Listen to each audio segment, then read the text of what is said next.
Yan na. Kumustahin ho natin, ano ba yung mga ginagawang paghahanda ng Manila Police District? Ilan ba mga pulis yung mga dineploy nila? Ano yung mga hakbang nila para matiyak na ligtas ang ating mga paaralan dyan ho sa Kamaynilaan?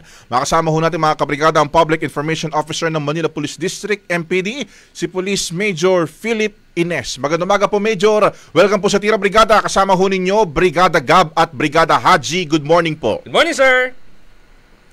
Yes, Sir Gab, Sir Adi, ay magandang kalmado at magandang umaga sa inyo. Ganun sa mga nakatugaygay at nanonood sa inyong programa. Opo, Major, unang-una, ilan ho ba yung police deployment ho natin sa Kamaynilaan? Kasi alam natin, partner, isa yung Maynila sa may mga paaralan na maraming mga enrollees. Correct. Dyan ho sa inyo, sa hanay po ng MPD, ilan po ba yung na-deploy ho natin ng mga kapulisan, Major? Yes, Sir Gab, Sir Haji. Meron tayong eskwelahan dito sa lungsod ng Maynila na 186 at 108 dito ay public school at 78 naman yung ating private school.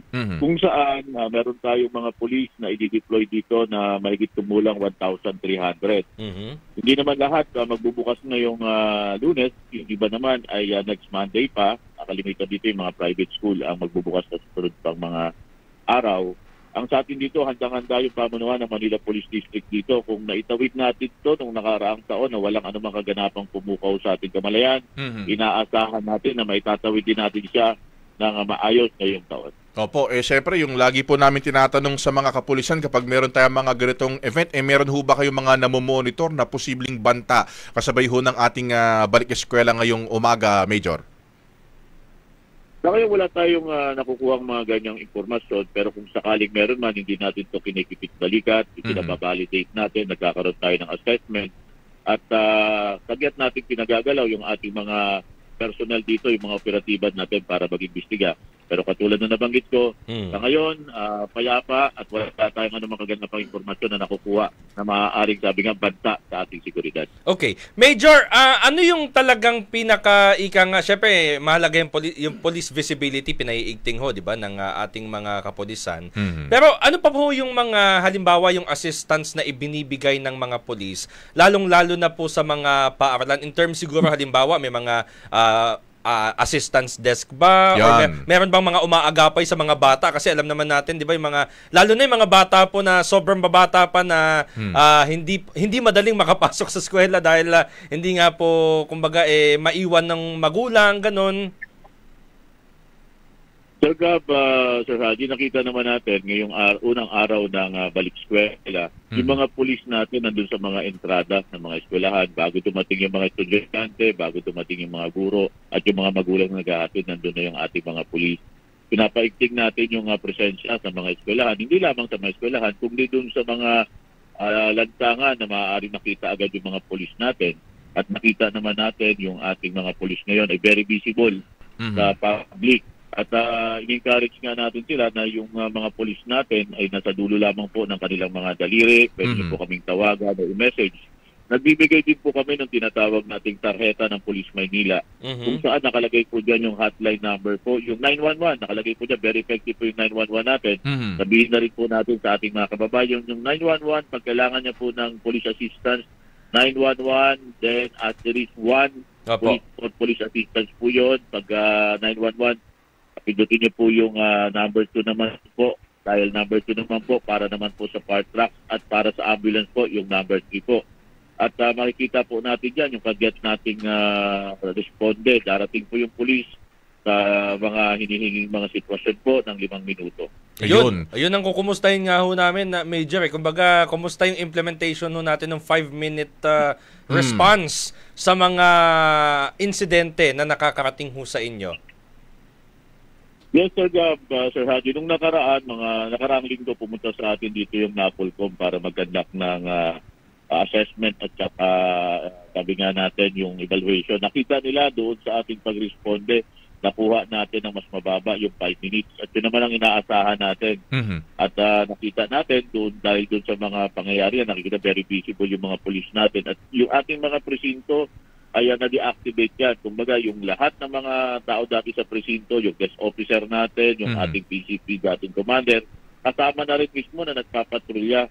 Kaya pinalalakas natin yung presensya ng ating kapulisan dito sa ating lugar na Nigalaan. Ayun. Dito ho sa mga video ho na piniplay namin, Major, balikan ko lang ulit yung balik eskwela. Nakita ko meron mga nagbabike, di ba? Meron mga nagbabike patrol sa mga miyembro ho ng PNP. Ilan ho ba lahat sa ngayon yung nag-iikot-ikot ngayon, mga nakabisikleta ho ng mga tauhan ho ng MPD, Major?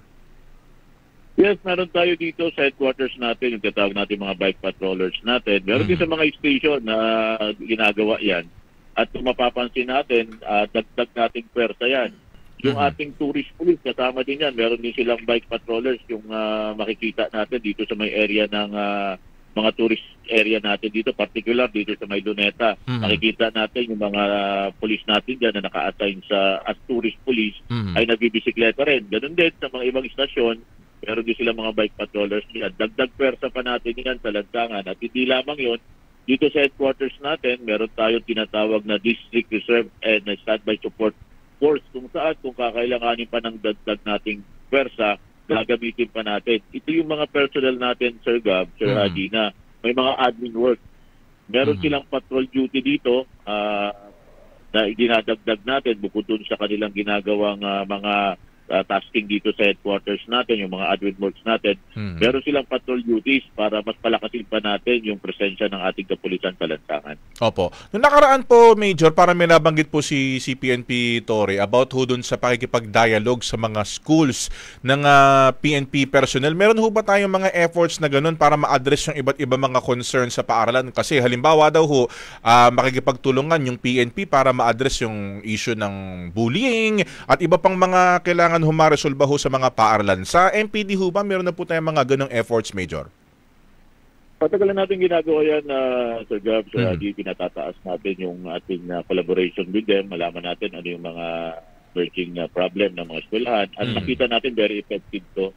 Kahit nung ako ay PCP commander pa, diyan sa may area ng university, pinalalakas talaga natin yan, lalo na sa mga opening ng klase. Meron tayo tinatawag na mga public awareness, nagkakandak tayo ng iba't ibang mga seminars dyan para sa mga estudyante, para malaman nila ano ba yung mga kailangan nilang gawin, ano ba dapat nilang tandaan, pati lahat ng mga modus operandi na nakikita natin. Gumagawa kami kasi dito ng mga short videos, yung tinatawag naming para hindi ka mabiktima, dapat alam mo ito. Pag alam nito ng mga estudyante natin, alam ito ng mga magulang, alam ito ng mga guro, alam ito ng mga kababayan natin, hindi sila mabibiktima. Major, halimbawa sa mga tapat ng eskwelahan, meron ba kayong mga prohibitions, mga do's and don'ts para ho sa mga kabrigada ho natin na halimbawa napapadaan dyan ho sa mga eskwelahan? Meron bang mga bawal, ganon? Ang nilalagay natin dyan, yung ating hotline numbers para pag kailangan nila ng police assistance, madali nila kaming matawagan. At tuloy-tuloy yung ginagawa natin koordinasyon sa mga school officials at sa mga iba pa, yung mga security officers, para kung sakaling merong pangangailangan ng pulisya dyan, nandyan agad yung mga pulis natin. At ang pinakamahalaga talaga dyan, yung tinatawag natin mga awareness, na mga effort, no? Yung public awareness effort natin, para malaman itong mga estudyante, itong mga magulang, at itong mga guro, yung mga iba't iba nating mga ginagawang mga information na dissemination. At very effective to. Sabi nga natin, pag alam ito ng ating mga estudyante, hindi sila mga bibiktima nito mga ginagawa natin, mga iba't ibang mga pamamaraan, pag-iwas dito sa mga iba't ibang modus operandi. Yun, balikan ko lang yung mga pinagbabawal, Major, kasi halimbawa dun sa tapat ng school, may mga nagtitinda ba ng mga sigarilyo dyan, mga ganun, di ba? May mga computer shop, mga inuman bang malapit dyan. Ano yung mga ginagawa ng MPD dyan para maiwasan natin, masunod natin yung itinatakdang distansya dapat ng mga ganyan tindahan mula dun sa mga paaralan, Major? Tama po kayo dyan. Matagal na natin ini-implement yan dito sa Manila Police District. At alam naman ito din ng mga ating mga eskwelahan. Kaya kung sakali may nakikita sila, i-report agad nila ito sa authorities. Makikita nilang pag-get nating aksyon. At una, paalala na rin, syempre, doon sa ating mga kababayan na naandyan sa mga ganyang mga business, no? Alam natin yung ating mga bagay na pwede at hindi pwede. Katulad ng mga bawal dito, syempre, yung mga sa mga eskwelahan, yung mga malalapit na mga inuman dyan, bawal yan. Yung mga computer shop na alam natin na may oras na dapat lang nandiyan yung mga estudyante, tinitignan yan. At kaya nga meron tayong tinatawag dito, Sir Gab, Sir Haji, ng mga establishment visitation. Binibisita ito ng mga patrollers natin, binibisita ito ng mga police natin.